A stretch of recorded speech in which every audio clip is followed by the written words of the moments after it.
Hey guys, and welcome back to the Ramble. I am your host, Maria Legier, rambling right at you from the shores of chaos. And this is why all this resentment.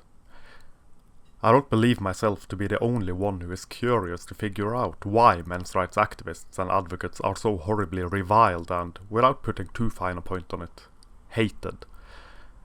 Why speaking in favor of men is something to be shamed for and ashamed over is one of those questions that never seem to have a proper answer to it. All easily identifiable identity groups have their advocates, have their activists, and most all of them are, if not loved, then at the very least accepted by the culture at large. Men, as an identity group, are not allowed their advocates and activists. According to this cruel and unusual society of ours, men as a group are so privileged that we do not need it. Attacks on men's rights advocacy groups are proof that we do not need them, whereas attacks on feminist groups are proof as to why we need feminism. Somehow, if some feminist spouts something vile about men in general and then meets backlash for it, she is a victim, and this is proof that all men hate all women and that feminism is still needed. I only said that all men are violent rapist scum. Look how these misogynists attack me, a poor defenseless woman. This is why we need feminism. Feminism has built its core concept around the idea that one sex has oppressed the other sex for all of history. That men have always oppressed women and always will, unless feminism is there to fight it. Feminism is an ideology, with patriarchy theory as one of its foundations. Men's rights advocates and activists, on the other hand, have not built their advocacy around an ideology. From what I have seen, most MRAs, myself included, do not, for example, view either sex as being oppressed by the other sex, because the sexes do not work that way. We are, by our very nature, designed to be complementary, to cooperate and not compete. What is perceived as historical oppression by feminism, and by extension and decades of political indoctrination by society as it stands, may very well be nothing but protection. And by this I mean mutual protection through mutual respect and cooperation. One keeps the home, one feeds the home. Cooperation and cohabitation through a shared history that has been a history of everyone but the elite being in a rough place at rough times. I find gender traditionalism very difficult to write about. On the one hand, I see it as a positive in that it has worked in keeping things stable, and worked very well at that for many years. That kind of social contract is very positive. Stability is, despite it being dull and boring, very important. It is predictable and safe, on an individual level as well as a societal level. On the other hand, I see traditionalism as removing individual choice from both men and women. And I am not down with that kind of social contract, being as fond of individual liberty and personal choice as I am. At the end of the day, how people handle their intimate relationships ought to be no one's business but those who are intimately involved. Yet, feminism has made the private political and the political private, so that the private business of someone becomes a societal business of everyone. It is complete and utter bullshit, of course, but feminism is composed of moral busybodies who interfere and meddle in things they really have no business interfering and meddling with. It has to be done the way feminism wants it to be done, or else it must not be done at all. I pity the poor woman who just wants to be a homemaker, for she shall be attacked and ridiculed on national fucking television. Please see link below. To look at all of history through the feminist lens is to look at history askew, with bear goggles and delirium induced by ingesting a heroic amount of the Torah's Romonium seeds. There is no nuance, no understanding that life was hard for everyone but those at the top for most of history. And still is. People struggled. People struggle. Not only women. Feminism began with upper-class women, and there it remains, and there it lingers, surrounded by all their indoctrinated foot soldiers who know nothing about feminism except the faulty, flawed and flimsy dictionary definition of being only about equality between the sexes. And to look at a situation in which men work 12 plus hours a day in very dangerous conditions, for very little pay and even less protection, whereas the women are safely and securely at home, keeping the home and maintaining the family, and claim that the men are the privileged ones in this scenario, is insanity. And I find it odd how women in general weren't too eager to join the workforce outside of home until it became somewhat safe and protected. And this is not to say that I believe women should just stay at home, that women should not work outside of the home. Of course not. Not that it matters whether I say this or not.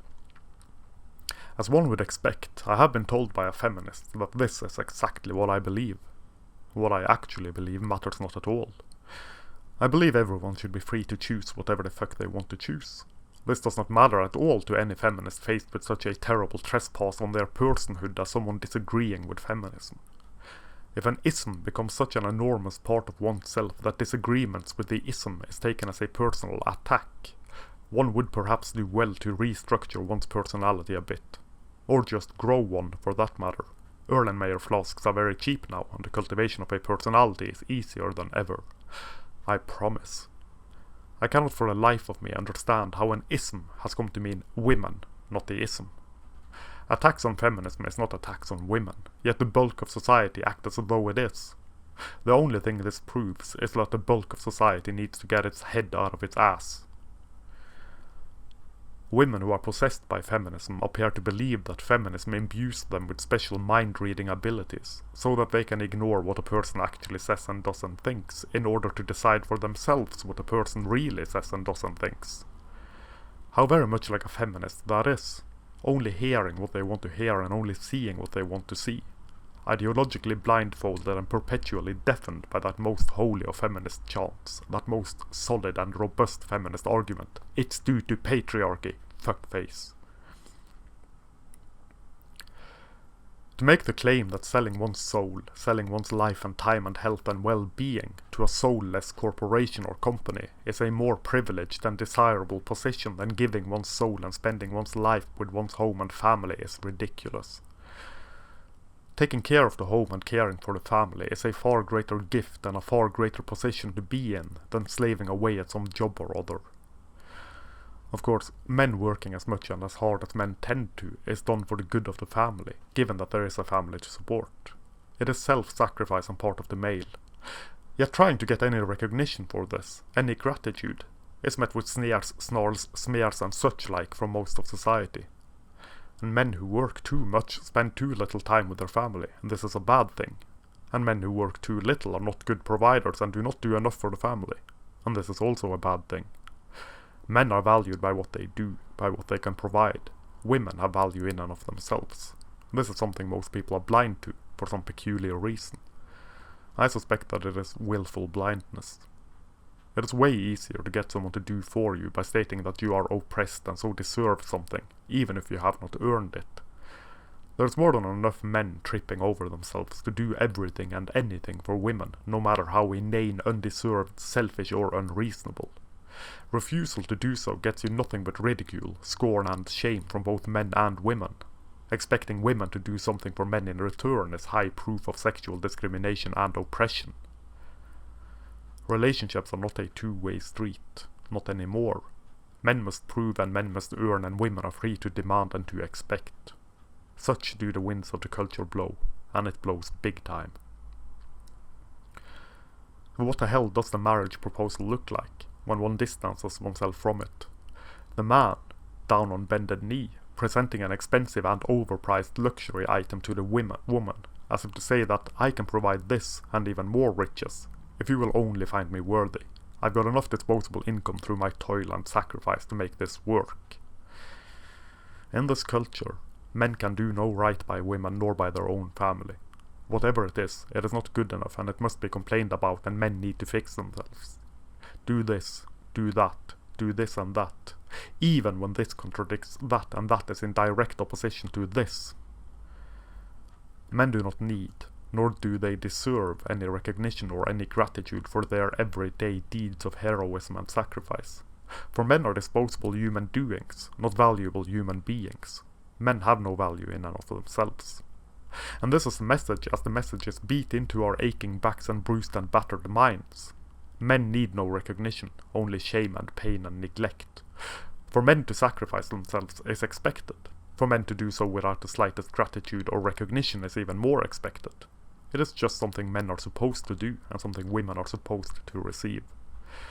To provide and to protect is the traditional male role.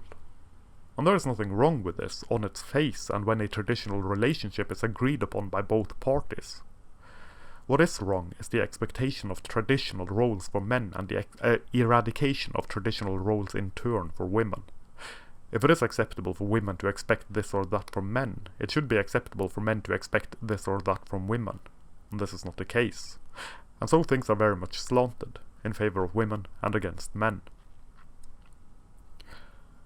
As feminism has gained more influence and more power over the course of decades, the traditional female role is seen as being not only worthless, but as putting the women into a state of servitude, of subordination to the men in their lives. What an insult to women, to believe that they are absolutely incapable of making their own choices, that they have no agency. This is the feminist belief. Any woman who does not toe the party line is frowned upon, referred to as a bootlicker of the patriarchy, apparently too stupid and inept to make her own damned choices, participating in her own oppression and yada yada yada.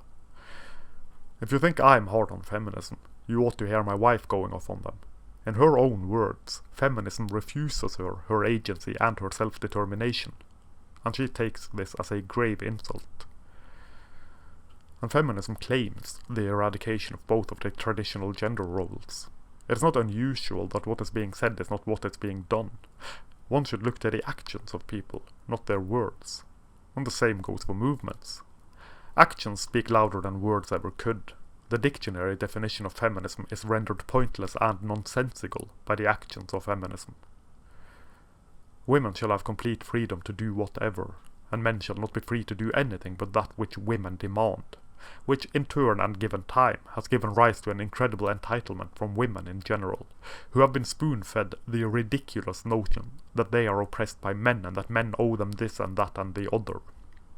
And boy do I have news for you ladies. Men don't owe you a damned thing on a societal level. On a personal, intimate relationship level, men owe women just as much as women owe men. A relationship is a mutual thing, a give and take thing. One does for the other as the other does for oneself. And that is the way things ought to work, neatly balanced and agreed upon by both parties. But I am sorry to say that feminism does not exactly eradicate the stereotypical view of women as being irrational, emotional reasoners. Merely feeling that something is this way does not mean that something actually is that way, you know. Feels do not equal reals.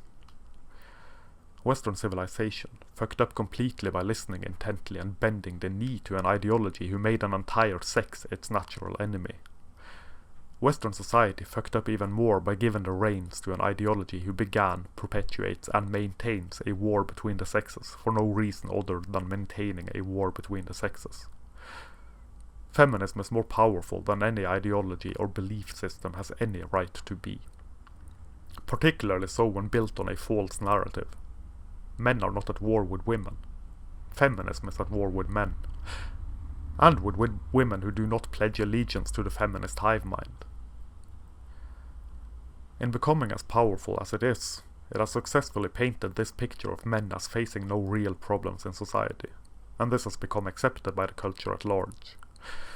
When the problems and the issues faced by men become so glaringly obvious that they cannot be dismissed, feminism lays the blame squarely in the hands of men again. Men's problems are men's fault, be that men as a group or one individual man, and so men must fix themselves. Women's problems are the fault of men as a group or society overall, and so everyone must help in fixing it. Men hate women so much that we choose to live in a system, the nebulous and nefarious patriarchy, that damages both men and women. We choose to live in this system driven by our hatred of women. Even if it hurts us, we accept it because it hurts women as well. It makes little sense, but that is nothing new from feminism. Even those so-called problems of women that are created and maintained by women are the fault of men, the patriarchy and society, never attributed to women. Women are weak and have no agency, remember? Makeup is oppressive, and so is shaving one's legs and armpits, for example, and having enough clothes to clothe all of China. All to be blamed on men. Yet women do makeup and shave their legs and armpits and wear all these fancy new outfits in order to feel good about themselves and for themselves and other women, not for the enjoyment of men. So it is the fault of society, that is, the patriarchy, that women have to wear makeup, pretty clothes and shave their legs and armpits, even when they wear makeup for their own enjoyment. It boggles the mind. I remember reading an article years back how it was the fault of the patriarchy that women spend their evenings watching watching makeup tutorials on YouTube. The iron fist of the patriarchy sure run deep when it is able to decide for women what women should watch on YouTube. The whole thing is insane and ridiculous. It boggles the mind. The well has been poisoned for decades. Most of society does not believe anything but the feminist narrative, and our species, being naturally gynocentric, health matters even less. Women are precious and so must be protected. Any opposition to this makes one a terrible human being, even when the opposition consists of nothing more than stating that we should care about men as well as care about women. You know, that egalitarian stance. That stance that says that everyone should be treated equally, as feminism is supposedly about, despite getting laws, rules, regulations and various and sundry in place solely for the benefit of women, more often than not at the detriment of men. In later years, the term egalitarian has apparently become a misogynist dog whistle. It is ridiculous, to say the least, this notion that caring about everyone equally means hating women. The only movement that cares about everyone equally is feminism, you know. In fact, it cares about everyone equally to such an extent that it does not care for everyone equally. Women are more important than men, and this must be maintained and pushed through and made true. At the expense of men and freedom, the self-ownership, the very identity of men, as masculine, as having a natural identity of their own. Boys and men are being denied their core identity. Traditional masculinity is a harmful ideology, remember? The very same movement that claims that sex and gender does not matter cares an awful lot about sex and gender for that to be true. To quote the magnificent Paul Elam, true equality would be a step down for women, and to really rub the point raw, I would like to use a common feminist talking point against them. People who are privileged are blind to their own privilege. For some strange and peculiar reason, that feminist talking point do not apply to women, nor to feminism. One wonders, of course, if feminism as well as women may in fact be blind to their own privilege. In poisoning the well, it has been made clear to society that women have it incredibly hard and that men have it incredibly good. Feminism is a force for good, and feminism means women. Opposition to feminism means opposition to women. Feminism, helped in no small way by gynocentrism, made men the enemy of not only feminism, but of women and of society overall. Given that men supposedly run everything wrong in society can be blamed on men. Focusing on the issues men face means opposition to feminism, means opposition to women, means misogyny and all those other naughty things. And worst of all, it means that women should go back to the kitchen and to be enslaved or whatever. And there are more men at the top than women, is a common argument from feminist manufacturers of stink and filth. I don't know about you, gentlemen, but the fact that Bill Gates is filthy, stinking rich does not do anything about my station in life. Yet feminists in power, women in power, would apparently only help women, and so men with power must necessarily only help men. Stands to reason, given that feminists believe that everyone thinks and acts the same way that they themselves do. Looking at their view of things shows an awful lot about how they think and act, probably more than they want you to see. One should think that human rights refers to the rights of all of humanity. Advocating for the human rights of boys and men should not be seen as a lesser fight, as something of less worth than advocating for the human rights of girls and women. Yet that is exactly what has happened. For the culture considers any advocacy for men as an attack on women, as a fight against the human rights of women. One assumes because feminism has made men the enemy. The default feminist position on any topic is to figure out a way to blame men for it. They begin with the conclusion that this is the fault of men, and then they figure out how it is the fault of men. Just dub it patriarchy instead of men, and there will be no accusations of hating men to disentangle oneself from. Feminism is in opposition to men, thus men's rights activists must be in opposition to women, not in opposition to feminism. And feminism means women, not feminism. As it stands today, human rights organizations are not human rights organizations no more, but feminist organizations. Amnesty International is about women's rights, not human rights, and so too is UNICEF, and a whole slew of other so-called human rights organizations. Boys and men are forgotten, because girls and women are far more important. This despite all and one supposedly hating women and despising girls. Which is very obvious, given how much attention is given to girls and women and how little is given to boys and men. For one group to get more attention, to get more help, must of course mean that they need and deserve that attention and that help. Unless that group is boys and men, of course. Then it means that group must share that attention and that help with other disadvantaged groups that are obviously more disadvantaged. Otherwise, they are egotistical and proof of the patriarchy and of male privilege. For boys and men are never at a disadvantage, so they must never receive special recognition and help. And this is true, because feminism has made it true, helped by a natural gynocentrism and the women are wonderful effect. The view our societies hold where boys and girls, men and women are concerned, is best summed up with an old nursery rhyme. Boys are made of snips and snails and puppy dog tails. Girls are made of sugar and spice and everything nice. Any man who has ever been in an abusive relationship with a woman knows this not to be true. I know I do. Not that this matters, mind you, for only men can abuse and women do not abuse. And if a woman should abuse a man, the man must have done something to deserve it. And there comes that lack of empathy for men again. How strange it is, also, that a woman who has been abused by a man has every right in the world to hate all men, not that one man. Nope. All men. A man who has been abused by a woman, on the other hand, has no right to hate all women. Which I agree with. I just so happen to believe that the action of one does not reflect the actions of all within a given group whose main common characteristic is completely arbitrary.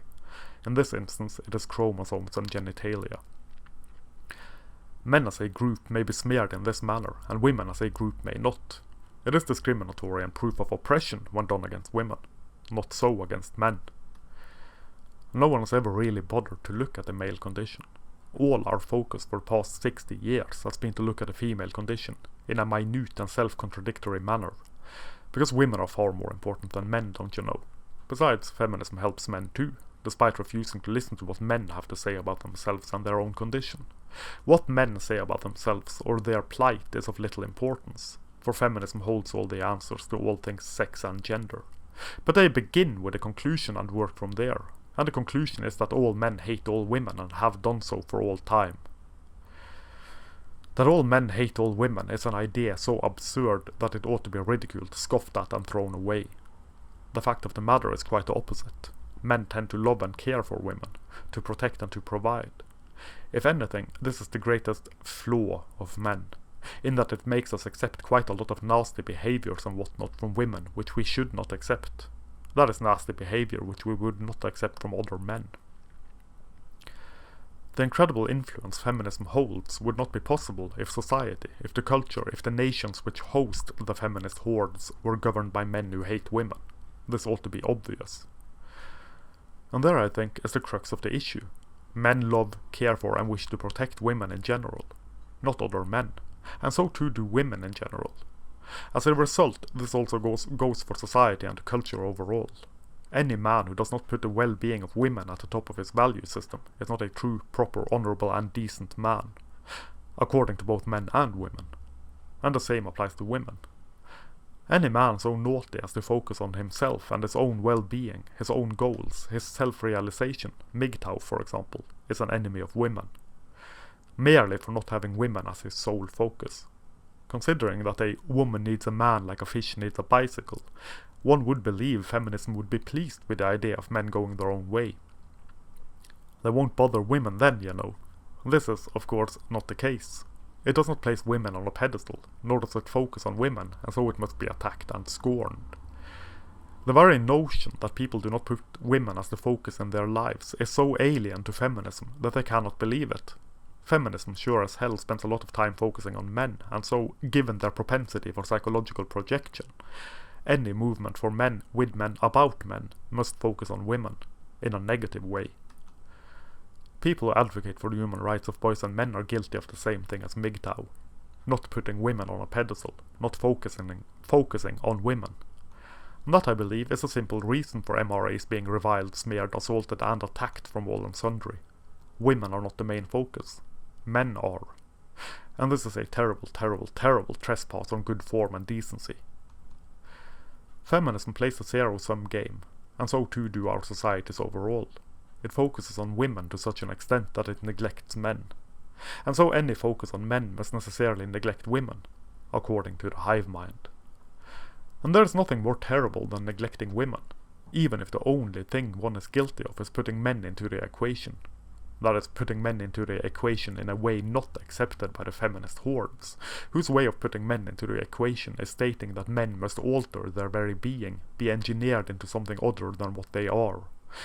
It is an idea of men as defective creatures that must be remodeled, that must be trained and civilized.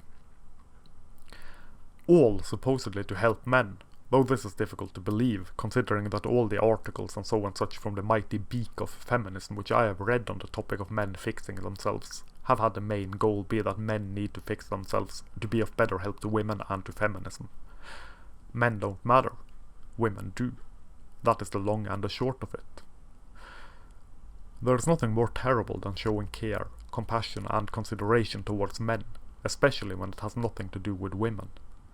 For women have to be at the center of absolutely everything, even conversations that have absolutely nothing to do with women, and all to do with men. And that, I think, is that for this ramble. I hope you enjoyed it, and please remember to like, share and subscribe, and take a look at the links below if you wish to purchase my books or my art, and so support my blog and my channel.